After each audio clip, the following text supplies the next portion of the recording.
The number one factor of how effective your network is how open it is. Basically, how many people in your network that don't know each other. This is important because openness is equal to opportunity. Let's look at these two networks. Which one provides more opportunity? If you said Stephen, you would be wrong, but you wouldn't be alone. Throughout many years of teaching networks, many talented and educated people guessed Stephen's.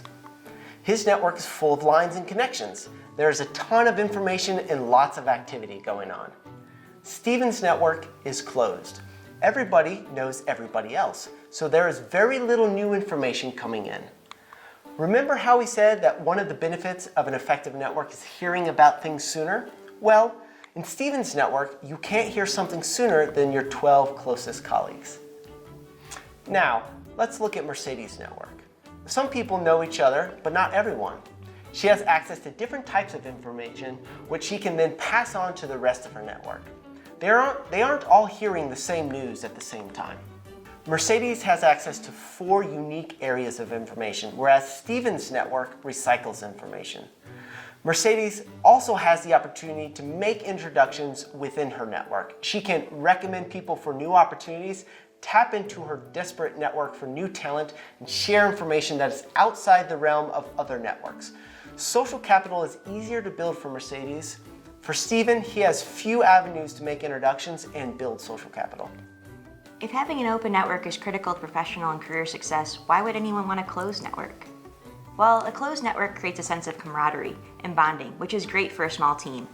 But over time, the same synergy can turn into groupthink without an influx of new ideas or energy. People with closed networks are less likely to adapt to new situations and less likely to access new or differentiated career opportunities. Additionally, in a closed network, your influence decreases. A big part of influence comes from having unique and differentiating information, which is hard in a closed network.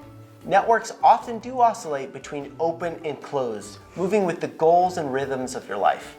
If you're crunching on a critical project and you need all your people in sync, having a closed network can be beneficial. But if it remains closed after the project is over and you move on to something new, it can be a detriment. The key question to ask yourself is, has your network been closed for more than 6 months? Is there a reason for it to remain closed? And if it has been closed, you're likely experiencing some of the downsides of network closure. If you're in a role or a profession that closes its networks, for example, working on a confidential new product, you may, because of the nature of your work, have a more closed network. In this case, you can still benefit from opening your network, even if it's just a little bit. Having a slightly more open network than your peers will put you in a unique position to provide value to your team. So open up your network. You'll start to add value almost immediately. The best and fastest way to do this is to make a connection with someone who doesn't know anyone else in your network.